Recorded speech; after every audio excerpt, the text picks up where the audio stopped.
好，今下我哋人喺廣州花都區哦，喺度全部都係我哋呢客家鄉親。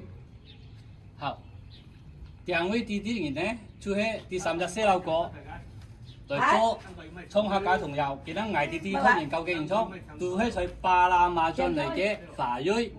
係巴拿馬進嚟嘅客家小朋友三隻。嗌啲教嘅現狀，客家話嘅調步車好唔好？好唔好？好。嚟咯，開始。大壯子，大娃娃，上頭梳，紮頭髮，紮到頭髮多多海，依到人家就抌招來，一前招，一前走，逐對我這有毛毛，風絲和停雪爛乾。妖婆擔到奔平價。